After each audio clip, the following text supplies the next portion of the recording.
ተፈናቃዮችን በተቻለ ፍጥነት ወደ ቀያቸው መመለስ የመጀመሪያ ስራቸው እስከነ መዋቅር የሚባል አባባሪ የለም ግዛታዊ አንድነት የሚባል የለም ይሄንን ተቀብሏል አንድ በልጥ ህዋት የለም ካልክ ፕሪቶሪያ ስምምነት የለም ትጥቅ እንዲፈታ አይፈልግም ያብይ መንግስት መጥቶ እንዲወጉት ነው የማይፈልገው መጥቶ እንዲያወርዱት ነው ከስልጣን የማይፈልገው ጀነራል ታደሰ ነው እንጂ የፈረመው ህዋት አይደለም የፈረመው ታደሰ እንግዲህ ምግቤን ሊያስር ነው ማለት ነው ካልሆነ ቦታው ላይ ጸና ነው ማለት ነው የነ እስኬንደር ማይላሉ የነ ዘመነ ማይላሉ ስለዚህ አንዱ ልውጥ የሚችልበት ብቸኛ ሜዳ የምትሆነው አንዱ አሸዋ ነች ማለት ነው ህዋትና የፌደራል ጀነራል ታደሰ መንገድ እኮ የፕሪቶሪያ ስምምነት ጀነራል ታደሰ ከነ ዶክተር ደብረጽዮን ጋር ተባባሪ ሆኖ እንቅፋት ሆኗል የማይካድ ጉዳይ ነው ልክ ጀነራል ታፈራ እዚህ አካባቢ እንቀሳቀሳሉ እዚህ ሸዋ አካባቢ ማለት ነው እሳቸውን ብንቆጣጠር ወይ የሆነ ነገር ብናረግ ሸዋ አካባቢ ላይ ብቸኛ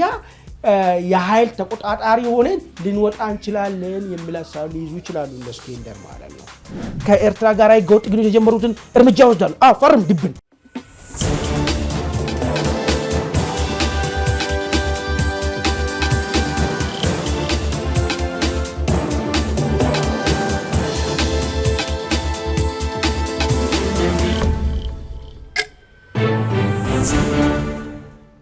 ፕሮቶይ ሰላምታችን በያላችሁበት ያለም ዳርቻ ይድረሳችሁ የተወደዳችሁ የአንድ አፍታ ቤተሰቦች ከአንድ አፍታ ወደ እናንተ የሚደርሰው ከአማኑኤል መንግስቱ ጋር በመሆን የምናዘጋጀው የአንድ አፍታ ኢንሳይት ዝግጅታችን ተጀምሯል እንደተለመደው ወቅታዊ እና ሰሞነኛ አጀንዳዎች ላይ እናተኩራለን አብራችሁን ቆዩ አማን እንኳን ደህና ቆየኝ ዘሩ እንግዲህ በዚህ ሳምንት በርከት ያሉ ፖለቲካዊ ሁነቶች የተስተዋሉበት ነው ለዛሬ የኢንሳይት አጀንዳችን የመረጥነው ሁለቱን ነው አንደኛው በአዲስ አበባ ከሰሞኑ ጀነራል ታደሰ ወረደ ተሹሟል ያን ተከትሎ እየተነሱ ያሉ በርከት ያሉ ጉዳዮች አሉ ጠቅላይ ሚኒስትሩ ለምን ጀነራል ታደሰን መምረጥ ፈለጉ የፕሪቶሪያ ስምምነት እያለስ ሌላ አዲስ የቃል ኪዳን የሚባል ሰነድ ሊፈረምስ ለምን ተፈለገ ህዋትስ ተወካዩስ ለምን በአዲስ አበባ አልተገኘም የሚሉና ሌሎች ተያያዥ ጉዳዮች እየተነሱ ነው የሚገኘው የሚገጥማቸው ተግዳሮቶችም ጋር ተያይዞ በተለይ ከቲዲኤፍ ወታደሮች ጋር በተያያዘ ሊገጥማቸው የሚችሉ ተግዳሮቶች እየተነሱ ይገኛሉ እሱን እንቃኘዋለን ሌላው በአማራ ክልል ከሰሞኑ እጅግ መነጋገሪያ ከሆኑ ጉዳዮች መካከል አንደኛው ምንድነው በሸዋ የሚገኙ ሁለት የፋኖ አደረጃጀቶች እንግዲህ እርስ በርስ ሲዋጉ የነበረበት አንዱን የሚያወግዝ ሰላማዊ ሰልፍ ሲያደርግ የዋለበት ነው እጅግ አስገራሚ ነው እንደውም አንዳንድ መረጃዎች ምንድነው የእስክንድር ቡድን ጀነራል ተፈራ ማሞ በዚህ አካባቢ እንደሚንቀሳቀሱ ነው የሚነገረው እሳቸውን ለማስገደል እንቅስቃሴ እያደረገ ነው የሚል መረጃው ላይ የተሰራጨ ነው የሚገኘው የአፋድ የሚባለው የእስክንድር ቡድን ውስጥ ያለው የሸዋ የፋኖ አደረጃጀትም የዘመነን ቡድን የሚያወግዝ ሰላማዊ ሰልፍ አድርጓል ያወገዘበት ምክንያት ደግሞ ከህዋት ጋር እየሰሩ ነው የሚል ጉዳይ ነው በእርግጥም ህዋት የፋኖ አደረጃጀቶችን እርስ በርስ እያፋጨና እያጋጨም የሚገኝ ክስተት ሆኗል ሁለቱም ጉዳዮች እንዳስሳለን ከሌተናል ጀነራል ታደሰ ወረደ ሹመት እንነሳ ጌታቸው ረዳ በይፋ ተሸናብተው የጠቅላይ ሚኒስትሩ የምስራቅ አፍሪካ ጉዳዮች አማካሪ የመሆናቸው ነገር ይታወቃል እንግዲህ ጀነራል ታደሰ ምን አይነት ተግዳሮቶች ሊገጥሟቸው ይችላል እንደዚሁም ደግሞ በምን መስፈርትስ ነው ሊመረጡ የቻሉት የሚለው ጉዳይ እያነጋገረ ነው የሚገኘውና እስቲ ከሹመቱ ጋር ተያይዞ ያሉትን ጉዳዮች ካንተ ልጀምራ መልካም እንግዲህ ዘሩ አዳዲስ ክስተቶችን የሰማንበት ሳምንት ነበረ ለዛሬ ውይይታችን እንኳን ባንዝ ምንድነው የሚባለው የምን ምክር ቤት ነው የሚባለው ሶሪ የደህንነት ምክር ቤቱ የደህንነት ምክር ቤቱ የመንግስትን አቅጣጫ ያስቀመጠና ከባድ ነገሮች ይዘት ያላቸው መግለጫዎች የተሰጡበት አንድ ነበር በዚህ ሳምንት ሌላኛው እንግዲህ ህዋት አካባቢ የነበረው ነገር ወደ ጦርነት ይሄዳል የሚል ስጋት በነበረበት ሰዓት ላይ ሌላ ነገር ደግሞ ትንሽ የጦርነት ጊዜውን ሊያራዝማት የሚችል ነገር ትንሽ የመረጋጋያ ሰዓት ችግር መፍቻ አይደለም የመረጋጋያ ሰዓት ሊሆን የሚችል ነገር መጣ እሱም ህዋቶች በፈጠሩት ጫና አይደለም የሚለውን በኋላ እንላለን በፈጠሩት ጫና የፈለጉትን ሰው የመምረጡን ጉዳይ ተግባራዊ ያስደረጉበት ጠቅላይ ሚኒስትሩ ከዚህ በፊት እንዲመረጥላችሁ የምትፈልጉትን ሰው በኢሜል ወደ ጠቅላይ ሚኒስትር ቢሮ ላኩ ተብሎ ነበረ የሆነ ሆኖ ነገር ግን ህወሓቶች የፈለጉትን ሰው ያስመረጡበት ክስተት ሰምተናል። ጀነራል አቶ ጌታቸው ረዳ ደግሞ ባለቀው ሰዓት ላይ ቁጭታቸውን የገለጹበት ባይሳካላቸውም ባይሆንላቸውም ለዚህ ሁሉ ችግር ሁሉ ተጠያቂ የነበረው ከሳቸው እኩል ጀነራል ታደሰ እንደሆነና ጀነራል ታደሰ መውጫ መንገድ መውጫ ሀሳብ ሊኖረው እንደማይችል እሳቸውን በስልጣን ላይ በነበሩበት ዘመን ትልቅ ውስተታቸው ብሎ የሚያስቡ ጀነራል ታደሰ ማንሳት እንደነበረባቸው አይን ነገር ያስቀመጡበት። አሁን ዋናው ነጥቡ ግን እሱ አይደለም። ጀነራል ታደሰ የተመረጡበት አካሄድና ጀነራል ታደሰ ከተመረጡ በኋላ የተሰጣቸው መመሪያ የጀነራል ታደሰ መመረጥ ላይ ምን አይነት አንድምታ አለው? አንድ እሱ። ሁለተኛው እሳቸው ወደ ክልሉ ሲሄዱ እንደ ክልል ፕሬዝዳንት ሆኖ ነው የሚሄዱት ወይስ የሆነ አንድ የተራዶ ድርጅት ወይ ሰምቲንግ የሆነ ድርጅት ውስጥ ያለ በውክልና ይሄን ድና አከናውን ተብሎ እንደተላከ ወኪል ወይ ደግሞ ኤጀንት ምኑ በእንግሊዝኛ ቃል እንደዛ ሆኖ ነው የሚንቀሳቀሱ የሚለው ነገር መታየት መቻል አለበት ማለት ነው። ኦኬ እንግዲህ ቅድም መነሻ ላይ እንዳስቀመጥኩት ህወሓት መንግስት ላይ ጫና አሳድረዋል የሚል ወገኖች አሉ። በዚህ መንገድ የትግራይ ኃይሎች ማለት የቲፒኤልኤፍ ያኮረፈው ቲፒኤልኤፍ ጊዜያዊ አስተዳደሩ ላይ ጥያቄ አለኝ ያለው ቲፒኤልኤፍ የዶክተር ደብረጽዮንና የቀድሞ ሰራዊት አመራሮች ጥርቅም የሆነው ቲፒኤልኤፍ እኛም መምራት ያለብን እኛ የመረጥነው ነው እሱም ጀነራል ታደሰ ነው የሚል ሐሳብ ሲያቀርብ ነበረ። በዚህ በኩል በመንግስት በኩል ደግሞ የለም እኛ የፈለግነውን ህዝቡ የሰጠንን ከመረጠልን እነዚህ መሆን አለባቸው ከሚለው ውስጥ ይሆናል የሚለውን ነገር አይቼ ሾማለሁ የሚል ነገር ነበር። ይሄ ነበር መካረር አምጥቶ ነበረው። ኦኬ ጀነራል ታደሰ ሲመረጡ ህወሓቶች አሸነፍን፣ ፌዴራል መንግስቱን እጁን ጠመዘዝን፣ እኛ የምንፈልገውን ሰው አስመረጥን፣ ከዚህ በኋላ በክልሉ ውስጥ እኛ በምንፈልገው እኛ በምንሰጠው አቅጣጫ ብቻ መሄድ እንጂ የፌዴራል መንግስቱ ተላላኪ የሆነ አካል አይኖርም። ከዚህ በፊት የነበረው ጊዜያዊ አስተዳደር አመራር የነበረው አቶ ጌታቸው የትግራይ ህዝብና የህወሓትን ፍላጎት በማሳካት ፋንታ ሲያሳካ የነበረው የፌዴራል መንግስትን ፍላጎት የአብይን ሐሳብ ነበረ። ስለዚህ ይህንን ችግር በክንዳችን አልፈነዋል የሚል ደረቅ ፕሮፓጋንዳ እየሰማን ነው። በዚህ በኩል ግን እውነታው ጋር ግን ስንመጣ ጀነራል ታደሰ ተመረጡ። መመረጣቸው ብቻ ሳይሆን የተመረጡት ሊሰሩ የሚሄዱትን ቃል ኪዳን በሚል የተሰጣቸው ነጥቦች አሉ። እዛ ላይ ምናልባት ትንሽ አንድ ገጽ ወረቀት መስለኛል ይሄን እጄ ይፈጽማለሁ ይሄን ለመፈጸም ነው ተመረጥኩት በሚል የውጭ ኃይሎችን ባሉበት ሀገር ውስጥ ባለስልጣናቶችን ባሉበት በፍርማቸው አረጋግጠው ነው የሚሄዱት። ምንድነው እዛ ላይ ያለው ኮንተንቱ የሚለው ነገር ነው። እንግዲህ አሁን እውነት ህወሓት መንግስትን እጅ ጠመዘዘ ወይስ ህወሓት ትላንትና ከነበረው አቶ ጌታቸው የክልሉ መሪ በነበሩበት ዘመን ላይ ከነበረው የመደራደር አቅሙ በጣም አንሶ የመጨረሻ በቃ አይ ቲንክ እኔ በኢትዮጵያ ክልል ታሪክ እንደዚህ አይነት ፕሬዝዳንት የተሾመበትን ጊዜ ዘመን ምን ያላቆም ምናልባት የቲፒኤልኤፍ ጊዜ የነበሩ ነገሮች ዊርድ ስለነበሩ በግልጽ አይነግሩንም። በፍርማ ወጥቶ ግን እጄ ይሄን ፈጽማሉ ብሎ ፈርሞ የተሾመ ሰው የመጀመሪያ በኢትዮጵያ ታሪክ በኢትዮጵያ ክልል አወቃቀር ታሪክ የመጀመሪያ በኢትዮጵያ የብሔር ክልል አወቃቀር ታሪክ ውስጥ የመጀመሪያ ሰው ጀነራል ታደሰ ናቸው ማለት ነው። ግን አዲስ ቋርለም አሁን የክልል ፕሬዝዳንት አሁን የአማራ ክልልን ብናይ የኦሮሚያን እኮ የክልሉ ህገ መንግስት ላይ እኮ የስራ ዝርዝራቸው ተቀምጧልና ያንን እንዲያስፈጽሙ ነው የሚሾሙትና የጀነራል ታደሰ እስከዚህ ምን የሚለይ ነገር እኮ የለም። የጊዜው አስተዳደሩ ይሄን ስራዎችን አከናውን ማለት የኦሮሚያ ክልል ፕሬዝዳንት አቶ ሽመልስ የስራ ዝርዝራቸው ህገ መንግስት ላይ አለ። ያቶ አረጋም እንደዚሁ የአማራ የክልሉ ህገ መንግስት ላይ ስላለ ጠቅላይ ሚኒስትር አብይም እንደዚሁ ስልጣናቸው ነው ህገ መንግስቱ ላይ የሚኖረው ስልጣናቸው ነው። በየአመቱ ውስጥ በስልጣናቸው ስር የሚሰሯቸው ስራዎች በጊዜ ውስጥ በአመት ውስጥ ግን ሊሰሩ የሚችሉ ነገር በኦሮሚያ ጨፌው ተወያይቶ አቅጣጫ የሚያስቀምጥበት በአማራ ክልል ምክር ቤቱ የሚያስቀምጥበት ተወያይቶ የሚያጸድቅለት ነው። ይህን ግን ጠቅላይ ሚኒስቴር ቢሮ ጽፎ የሰጠው አንድ ገጽ ወረቀት ክልሉ ምክር ቤት አይደለም ይሄን ይሰራል ይሄ ይሰራልን ያለው ማለት ነው። ወይ ደግሞ የክልሉ ህዝብ ተወያይቶበት አይደለም ይሄ ይሰራልን ያለው ማለት ነው። በጠቅላይ ሚኒስቴሩ ወይ ደግሞ ካቢኔው በዚህ አመት ውስጥ ይሄን እንሰራለን ብሎ አይደለም ያስቀመጠው። እኔም ማዋቅረው ካቢኔና እኔ ይሄንን ነው የምናስፈጽመው ብሎ ፈርሞ መግባቱ ነው። ይሄ አዲስ ነው። ጌታቸውም እኮ ይሄን ፈርሞ እኮ የገቡታማ ምንም እኮ አዲስ ነው። አሁን እኮ እነዚህ 8 ነጥቦች እኮ ጀነራል ታደሰ ፈረሙበት የተባለው ነጥብ እኮ አስፈላጊነቱ የሚያጠያይቅ ነው። ምክንያቱም የፕሪቶሪያ ስምምነት ላይ እነዚህ ጉዳዮች የተጠቀሱ ናቸው።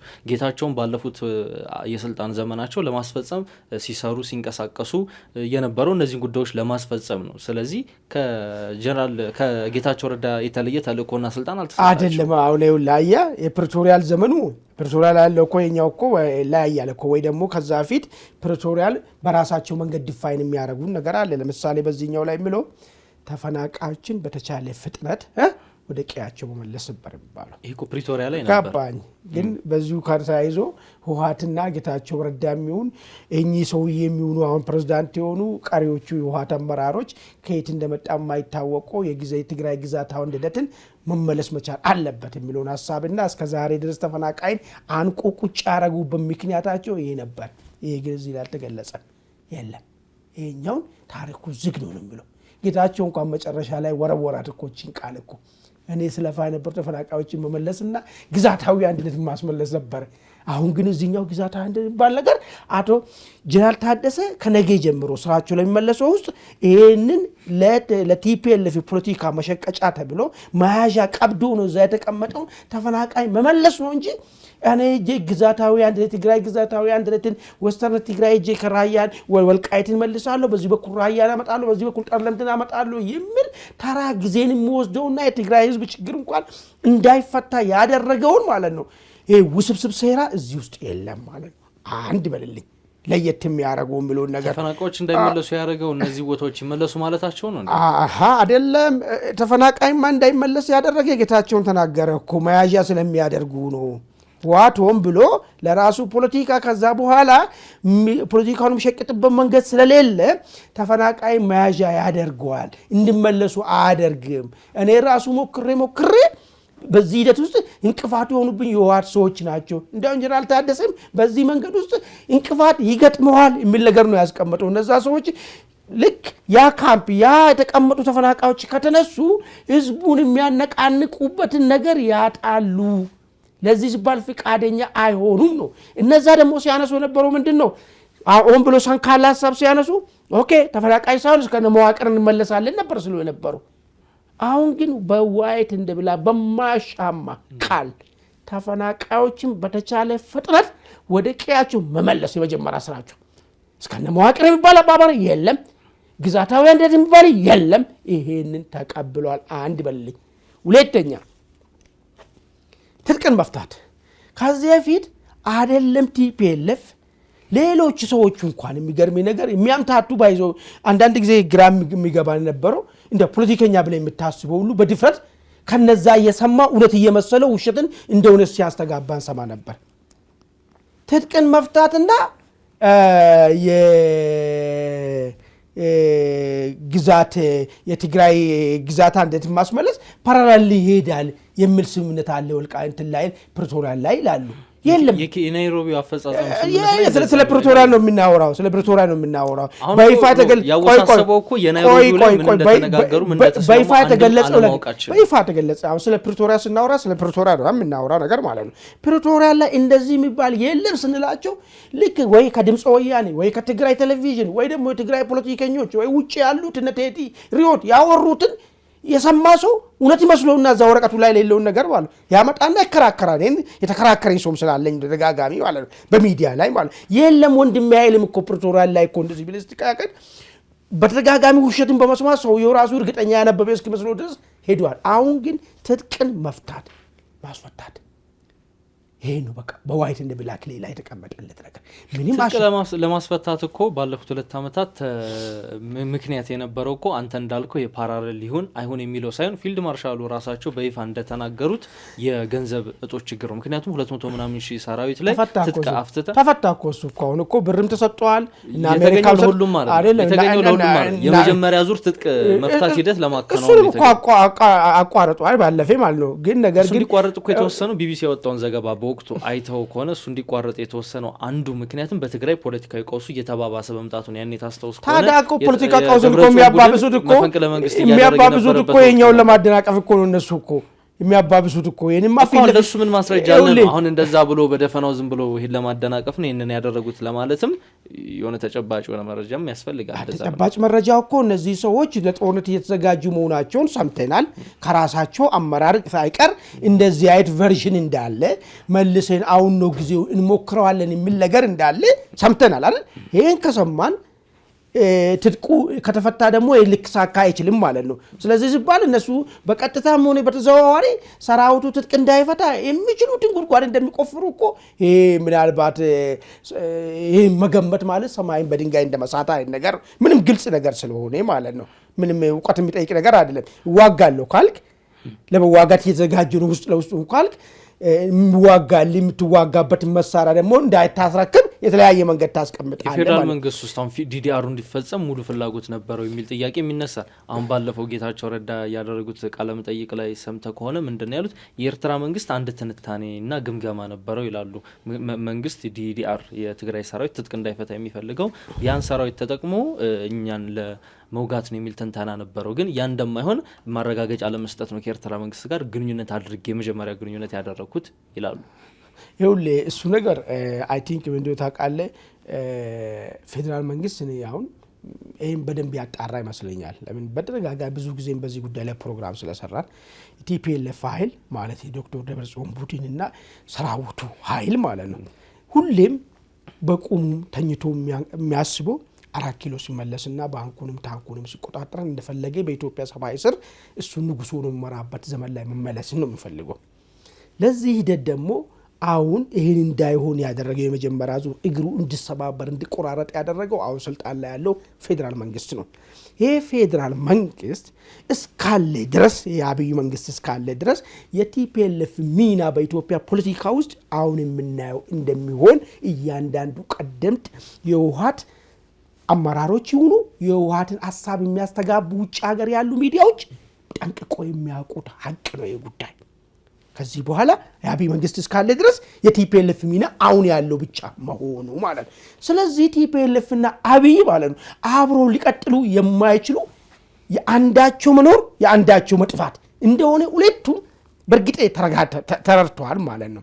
አሁን እዚህ ጋር ትጥቅ እንዲፈታ አይፈልግም የአብይ መንግስት። መጥቶ እንዲወጉት ነው የማይፈልገው። መጥቶ እንዲያወርዱ ነው ከስልጣን የማይፈልገው። አሁን እኮ ሰዎች እኮ የጌታቸውን ሐሳብ ነው አጌታቸው ሐሳብ ቢሆን ይሄን ቢያስቀምጥ ማለት ነው ከምክንያታዊነት ውጪ የሆነ ነገር ነው ወይ ደግሞ እነዛን ለመጓት እሱም ለመበላለጥ ሲባል የሚያነሳ ነገር ነው እንጂ ደግሞ ዓለም አቀፍ ተቋማት የሚያወጧቸው ሪፖርቶች አሉ። አሁን ክራይሲስ ግሩፕ ያወጣው ሪፖርት ላይ ምንድነው የሚለው? የኤርትራም የኢትዮጵያ መንግስታት የትግራይ ሰራዊትን አሁን ሁለቱም ወደ ራሳቸው እንትን ለመሳብ ይፈልጋሉ ነው የሚለው። እሱ እኮ ይኸውልህ በጊዜ ውስጥ እኮ ነው አሁን ያለው እኮ ፋክት ነው። ስለዚህ ሙሉ ለሙሉ ፋክት ነው። ኢትዮጵያ መንግስት ከሻቢያ መንግስት ጋር አንድ ላይ ሆኖ ወቅቶታል። ቲፒኤልኤፍ መጥቶታል። አሁን ደግሞ ነገሮች ተለዋወጡ። ኢትዮጵያ መንግስትና የሻቢያ መንግስት መካከል የኤርትራ መንግስት መካከል ኢንተረስት ኦፍ ኮንፍሊክት መጥቷል። ምንም የሚካድ ጉዳይ አይደለም። ቅድም ያስቀመጠው መግለጫ ላይ አንዱ የተቀመጠው ነገር የባህር በር ጉዳይ ከምንም ጊዜ በላይ በተጋጋለ ሁኔታ ይቀጥላል የሚል አቋም ነው መንግስት ያስቀመጠው።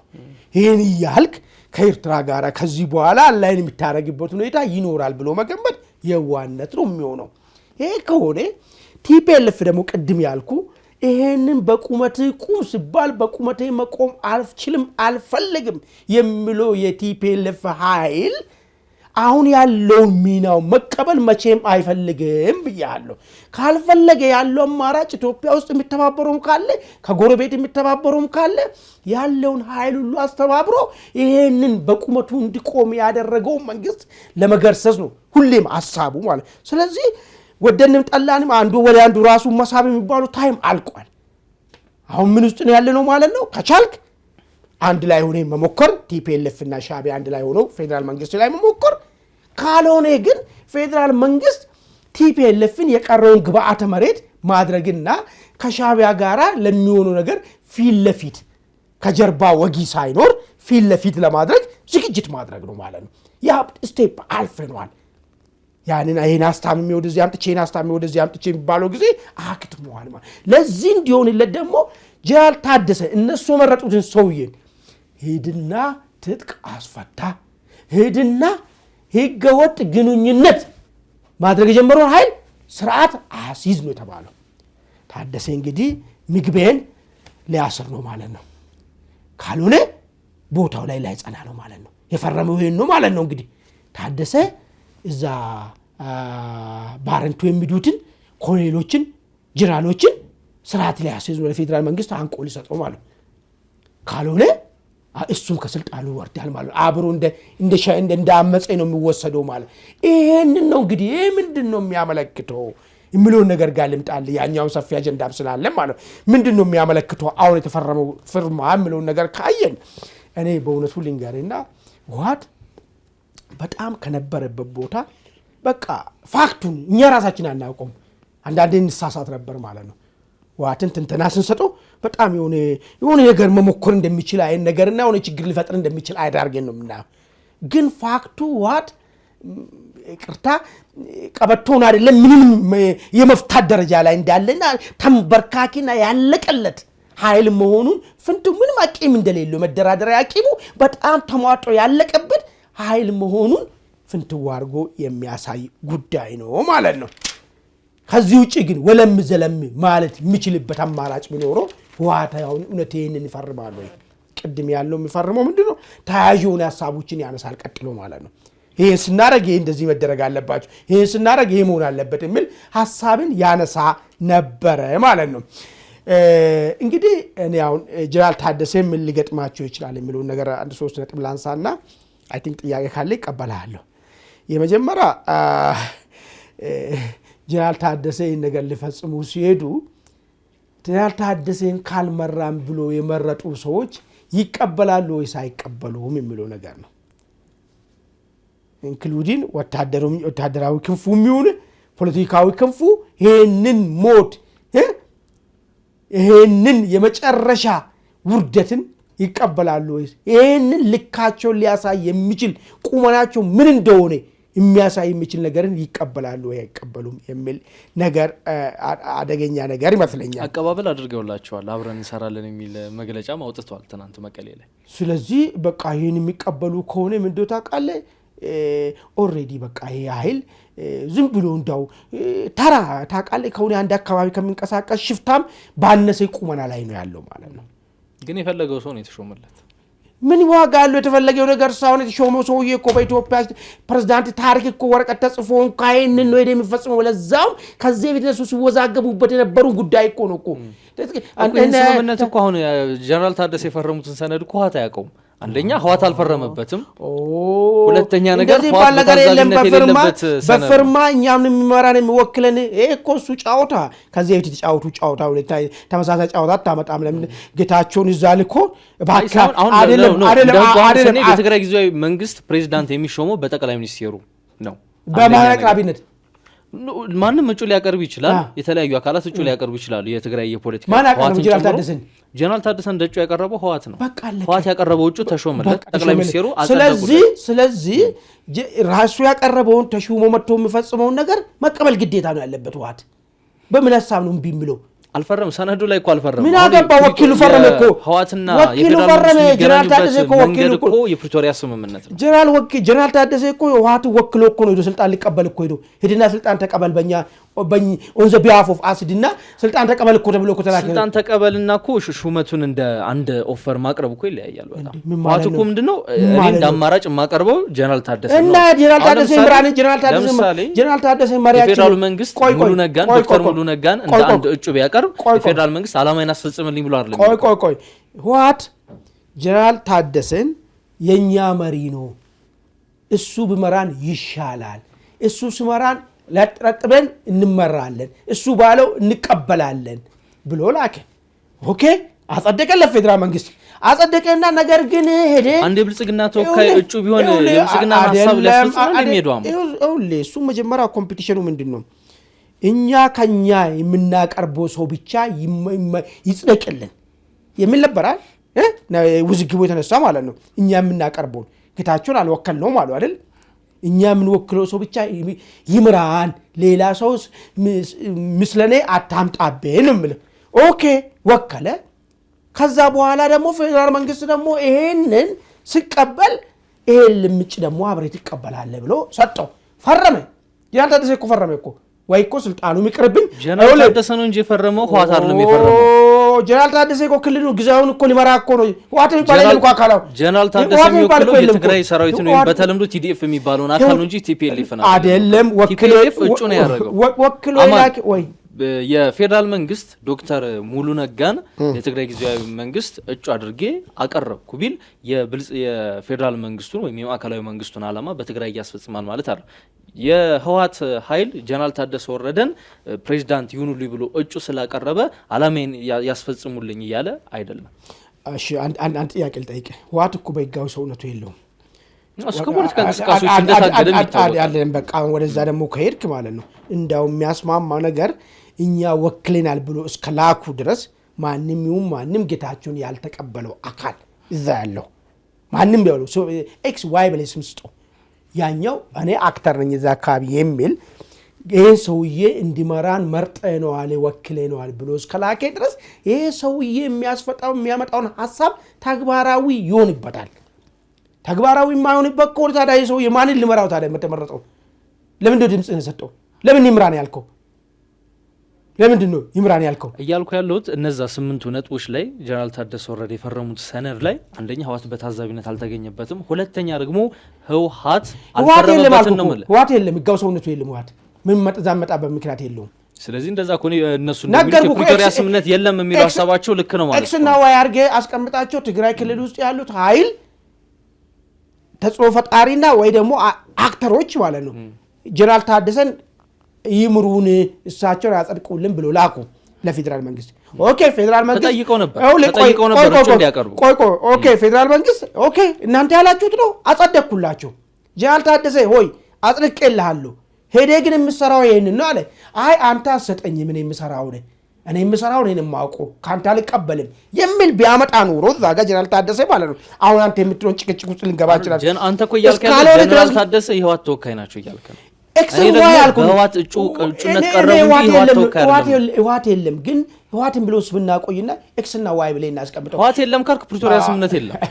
ኤክስና ዋይ አድርገን እናስቀምጠው እነሱ መከራከሪያ ኤክስና ዋይ ብለን እናስቀምጠውና እነዛ ኃይሎች ወከሉት ከዛ በኋላ ተወክሏል የሰውዬ መጣ ሊመራ ነው ክልሉን ሊመራ ነው ካቢኔ ያዋቅራል ይመራል ክልሉ ማለት ነው ግን ምንድነው እዛ አካባቢ ያሉት ፖለቲካ ኃይሎች እሱ ይምራን ብሎ ፍቃድ ሰጥቶታል እሱ ይምራን ብለ ፍቃድ እስከሰጠ ድረስ እሱ የሚያስቀምጠው እሱ ሊያስተገብር የመጣውን ነገር ትፈጽማለህ ማለት ነው ፍቃድ አይደለም የሚሰጠው ህዋት መቀበል ነው ያለበት ምክንያቱም በእንደ ስምምነቱ ከሆነ የጊዜያዊ መንግስቱ ፕሬዝዳንት ጠቅላው ሚኒስትሩ ጊዜያችን እንትና እናደርገውና ወደዛኛው አጀንዳ ብንሄድ ይሻላል ነገር ጥሩ ግን እዚህ ላይ በጣም በርከት ያሉ ጉዳዮች የሚነሱን በተለይ ከሹመታቸው ጋር ተያይዞ ለምን ተሾሙ በሚለው በራሱ እጅግ አጠያቂ ነው ምክንያቱም የቢቢሲ ፎከስ ኦን አፍሪካ ላይ ምናልባትም የአቶ ጌታቸው ረዳን ቃለ መጠይቅ አይተው ከሆነ የሥራ እንትናቸው በውድቀት የተሞላ ነው ይላሉ ጠቅላይ ሚኒስትሩ ደግሞ ጀነራል ታደሰ ፕሬዝዳንት እንዲሆኑ በተደጋጋሚ ሊያሳምኑ ይሞክረዋል ካሉት የተሻለው ጀነራል ታደሰ ነው በሚል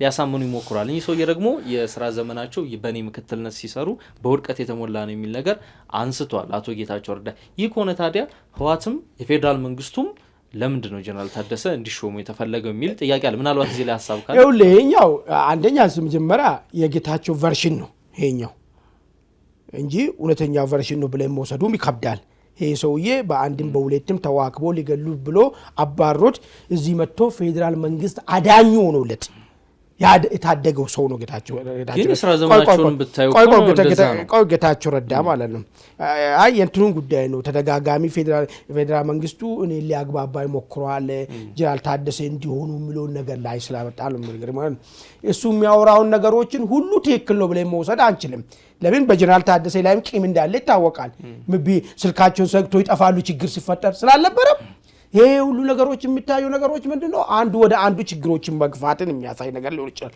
ነገር ግን እዛ ጋር በነበረው ሂደት ላይ ጌታቸው እንዳይሰራ ካደረጉ ሰዎች ውስጥ ጀነራል ታደሰ ከነ ዶክተር ደብረጽዮን ጋር ተባባሪ ሆኖ እንቅፋት ሆኗል። የማይካድ ጉዳይ ነው። ኦኬ ጠቅላይ ሚኒስትሩ ጫና ሊያሳምኑ ይሞክሯል ሊሆን ይችላል ብዬ አስባለሁ። እሱ ለምን ታውቃለህ ሊሆን ይችላል ብዬ የማስበው ነው ይሄንን እዛ ያለው ኃይል አሁን ወደ ስም ውስጥ አንገባም። ለምን ጭቅጭቅ ውስጥ እንዳንመለስ ማለት ስም ውስጥ አንገባም። እዛ ያለው ዶክተር ደብረጽዮን ቡድን ጀነራል ታደሰ ይምራን የሚለውን ሐሳብ ሲያመጡ ፌዴራል መንግስቱ ቀጥሎ የሚያመጣውን ነገር ስለሚያቃት እቺን ቅድም የዘረዘርና ነገር እንደሚያል ኦኬ ጀነራል ታደሰ ብቻ ይምጣሉ ጌታቸው እነሳሉ ይሄ ነው ሐሳባችሁ። አዎ እሱ ከመራን ችግሮቻችን ይፈታል አሉ። በጣም ጥሩ እንደዚህ ከሆነ ጌታቸውን ታደሰ ይምራ ችግር የለውም የሚለውን ነገር ሊያግባባው ይችላል ፌዴራል መንግስት እንዲህ ለጌታቸው ሞራል ሲባል ማለት እንጂ እኮ ተነስተሃል ብሉት ምንም አይደለም። የራሱ ወገኖች ናቸው እኮ አሳዱ አምቶ እኮ እዚህ ፌዴራል መንግስቱ እኮ ነው ጌታቸውን እኮ የታደገው እኮ ህይወቱን እኮ የሚገርም ነገር ማለት ነው። ጌታቸው እኮ ምንም የሌለው ሰው ነው። በቃ የራሱ ወገን ያሳደደው ሊገሉ ሲል በትንሽ ያመለጠ ሰው ነው። ፌዴራል መንግስት ተነስን ብልም ቁጭ በል ብልም ተነስን ብል ይነሳል ቁጭ በል ባልም ቁጭ ይላል። ማግባባት የሚያስፈልገውም ጉዳይም አይደለም። ካለው ግን ይሁንና እንዳው ሞራሉን ለመጠበቅ ሲባል ሊያደርግ ይችላል ፌዴራል መንግስት ማለት ነው። ነገር ግን ፌዴራል መንግስት ይሄን ያደረገበት ችግር እንዳለ እያወቀ የውድቀቱ አካል መሆናቸውን እያወቀ አንዱ ነገሮች በስነ ስርዓት እንዳይሰሩ ከዶክተር ደብረጽዮን ቡድን ጋር አብሮ ጌታቸው ላይ እንቅፋት ሲያደርጉ እንደነበሩ ጀነራል ታደሰ እያወቀ ለምን ሾመ ወይ ካልክ የግድ እነዛን ሰዎች ኢንተረስት ማሳካትና ፌዴራል መንግስቱ ደግሞ የሚፈልገው ልምጭ ሊያመጣ ነው። ልምጩ ደግሞ ቅድም ያለው ነው ማለት ነው። እስከ መጨረሻ ስለተገደደ እኮ ነው ፈርሞ እኮ ወጣ። አማራጭ ቢኖር ይሄን አይፈርምም ነበር። ከዚህ በፊት ጀነራል ታደሰ ምን ነበር ስለነበረው ማን አለች የነሱ አባል ውጭ ያለችው ጋዜጠኛ ጋር ኢንተርቪው ያደረገና ማለት ማርያም ያውት የምትባለው ጋር ምንድነው ስታተስ ኮ ነው እኛ የምንጠብቀው አይደል ስለነበረው እኛ ትግራይ ክልል መጀመሪያ ወደ ነበረው መመለስ ማለት ወልቃይትን በጉልበት ወደ አመጣን ራያን ጠለምትን እሱን ነው እኛ የምንጠይቀው። ስታተስ ኮ ብቻ ባይዞ በቦታ ብቻ አይደለም የሚቆጠሩ ኢትዮጵያ ፖለቲካ ውስጥ ስታተስ ኮ እየጠየቁም ሊሆን ይችላል ማለት ምንድነው ይሄ ፕሮፖርሽናል ሪፕሬዘንቴሽን ይቅርና እኛ ቁጥራችን ትንሽም ብንሆን ነገር ግን አንድ የማይገባንን ፖዚሽን መያዝ አለብን የሚልም ጭምር ነው ስታተስ ኮ የሚያሳየው። ይሄን ስለነበረው ሰው ያው ግን አይ ግዛት አንድነት የሚባል ነገር የለም ተፈናቃይ በአስቸኳይ መልሳለሁ ፈርም ድብን ትጥቅ አስፈታለሁ ፈርም ድብን እጄ ከኤርትራ ጋር ህገወጥ ግንኙነት የጀመሩትን እርምጃ ወስዳለሁ ፈርም ድብን ይሄንን ሊያስብል የቻለበት እኔ እውነቴን ልንገርህና ፌዴራል መንግስት ህወሓትን ጉዳይ ላይ እኔ እንደ በቃ አላቅም የሚገርም ነገር እንዲህ ነው በቃ ስራ ማለት እኔ እንዳው ልናጨበጭብለት ይገባል የሚል ነገር ነው ያለኝ። እሺ እንግዲህ ወደ ቀጣይ አጀንዳ እናምራ። የአማራ ክልል እንግዲህ ውጊያዎች እንደቀጠሉ ይገኛሉ። በሰሞኑ እጅግ አነጋጋሪ ነገሮች ከሆኑ ጉዳዮች መካከል በተለይም በሰሜን ሸዋ የፋኖ ኃይሎች እርስ በርስ የተዋጉበት ቅራኔያቸው ሰፍቶ አሁን ተኩስ ወደ መለዋወጥ ወደ መዋጋት ወደ መጠቃቃት ገብቷል። አፋድ የሚባለው የእስክንድር ቡድን ባወጣው መግለጫ ላይ በደቡብ ጎንደር ከበው በኃይል ትጥቅ ሊያስፈቱን ሞከሩ ይላል። ያኛውን ቡድን እነዚህኞቹ በነ አቶ ዘመነ ካሴ ቡድን ውስጥ ያሉ አደረጃጀቶች ደግሞ በሰሜን ሸዋ ከመከላከያ ኃይሎች ጋር ከመንግስት ኃይሎች ጋር ሆነው እኛን ወግተውናል የሚል መወነጃጀል ያቀርባሉ። ከሰሞኑ ደግሞ በሰሜን ሸዋ አካባቢ የነዘመነን ቡድን ከህወሓት ጋር እየሰራ ነው በሚል የሚያወግዝ ሰላማዊ ሰልፍ መደረጉን የሚገልጽ ቪዲዮ ለመመልከት ችለናል። የቅራኔያቸው ምንጭ እንግዲህ ከሚያቀርቡት ወቀሳ አንጻር በርካታ ጉዳዮች ቢኖሩም አሁን ላይ ግን በሁለቱ ኃይሎች መካከል ወደ ተኩስ እንዲያመሩ እያደረጋቸው ያሉ ምክንያት ከህወሓት ጋር አብሮ ይሰራል አይሰራም የሚለው ውንጀላ ነው። አንደኛው የፋኖ ቡድን ለህወሓት ስስ ልብ አለው፣ አንደኛው ቡድን ደግሞ በፍጹም ከህወሓት ጋር መስራት የአማራ ጥቅሞችንና ጥያቄዎችን አሳልፎ መሰጥና መሸጥ ነው የሚል ጉዳይ ያነሳልና የሰሞኑን ይህን የፋኖ ታጣቂዎች እርስ በርስ መታኮስና መጠቃቃት እንዴት አየው አማን? መልካም እንግዲህ እንደዚህ አይነት ነገሮች እንዴት ነው የሚፈጠሩት? ለምንድን ነው የሚፈጠሩት? በዓለም ላይ እንደዚህ አይነት ነገር ተፈጥሮ ያውቃል ወይስ እንዴት ነው ሃንድል የተደረገ የሚለው እንደዚህ ተወሰነች ነገር ላንሳልና ከዛ ወደ እንትኑ እንሄዳለን ማለት ነው። እንግዲህ እነዘመነ ቡድን እርምጃ እንወስዳለን የሚል ሀሳብ አቀረቡ። እነ እስክንድር ቡድን ደግሞ ከህወሓት ጋራ የሚሰራ ፋኖን በሰልፍና እሱ በሚያስተዳድሩበት አካባቢ ላይ ህዝቡ ሰልፍ አስወጥቶ እናወግዛለን፣ እርምጃ እንወስዳለን፣ ከህወሓት ጋር የማይታረቅ ልዩነት ስላለን ህወሓት ጋር ሄዶ የኛን ትግል ሊሸጥ የሚፈልገው ላይ እርምጃ እንወስዳለን የሚል ሰልፍ አመጡ።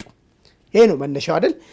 እንዳው አማጽያን ለምንድን ነው ወደ ግጭት ሊገቡ የሚችሉ የሚለው ነገር አንድ 3 ነጥቦችን ላንሳና በዛ ፍሬም ውስጥ ሲኒዮ የመጀመሪያ ይሄ ለኃይል የሚደረገው ኃይል ለመቆጣጠር የሚደረገው ፉክክር አንዱ ወደ እንደዚያ ግጭት ውስጥ ሊከታቸው ይችላል። ሌላ ተጽዕኖ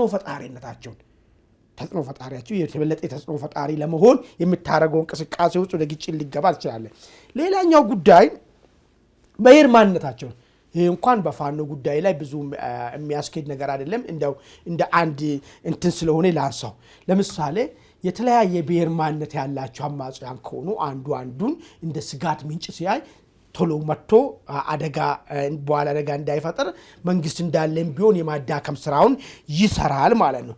ሌላኛው ነጥብ ግን ሀብትን ለመቆጣጠር የሚደረገው ነገር ማለት ለምሳሌ ብቸኛ ስቶንና 2-3 አማጽያን ሲሆን ሁሉም የራሱን ስለሚይዝ ያን ነገር ለማስቀረት ወደ ራሴ ብቻ ለመጠቅለል እንትን የምታረግበት ሁኔታዎች ይኖራሉ ማለት ነው። የመጨረሻው ግን ውጫዊ የሆነ ምክንያቶች ናቸው። ውጫዊ የሆነ ምክንያት ምንድነው?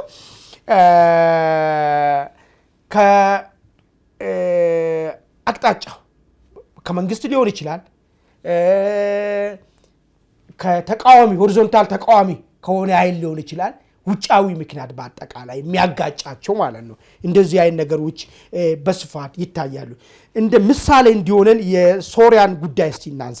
ሶሪያ ውስጥ ብዙ አማጽያ የነበሩበት ሀገር ነች። አልኑብራ ፍሮንት የሚባለው፣ ታይሻ አልእስላም የሚባለው፣ ሀራሪ አልሻሚ የሚባለው ወደ 5-6 መልቲፕል እንትኖች ነበሩ። እነዚህ ኃይሎች በተለያየ ጊዜ አንዳቸውን ወቅቷል። መጨረሻ ላይም ያኛው አሸናፊ ሆኖ የወጣው ሌሎችን ከጎኑ ያሉትን መምታት ላይ የተመሰረተ አጠቃቀም በመጠቀሙ ነው ማለት ነው። ይሄንን ወደ ፋኖ ስናመጣ ከዚህ አንጻር ምንድነው ሊያጋጫቸው የሚችለው? እንግዲህ ፋኖ which is fact አንድ መሆን አልቻለም። የተወሰነ ስብስብ የያዘ ቡድን አለ፣ የተወሰነ ስብስብ የያዘ ቡድን አለ። ግን ሁለቱ ስብስብ ደግሞ አንድ ሆኖ አንድ ግንባር ወይ ደግሞ አንድ ኃይል መሆን አልቻሉም። እስካልቻሉ ድረስ የፓወር ጉዳይ ሊያጋጫቸዋል፣ የኢንፍሉዌንስ ጉዳይ ያጋጫቸዋል፣ የሀብት ጉዳይ ያጋጫቸዋል፣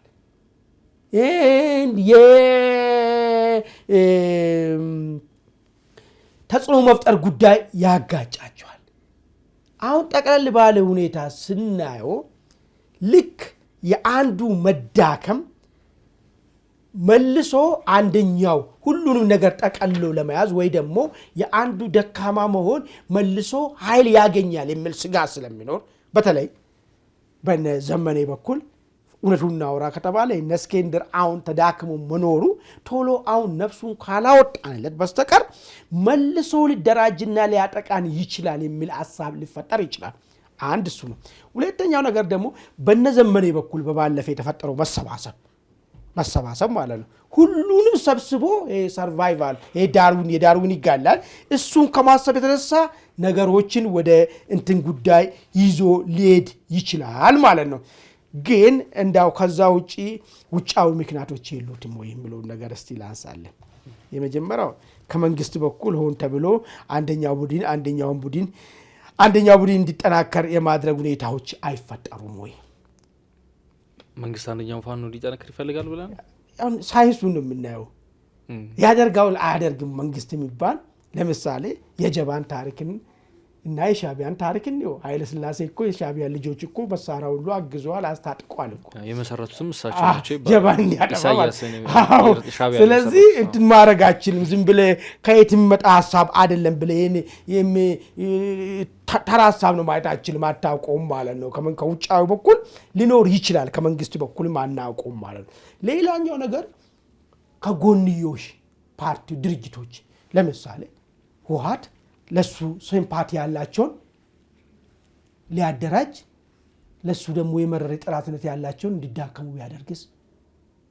ህወሓትም ይብዛም ይነስም ኢትዮጵያ ውስጥ ካሉት ከመንግስት ቀጥሎ ትጥቅ ያለው ኃይል ህወሓት ቢያደርግ ሲል ከውጫዊ መንገድ ማለት ነው።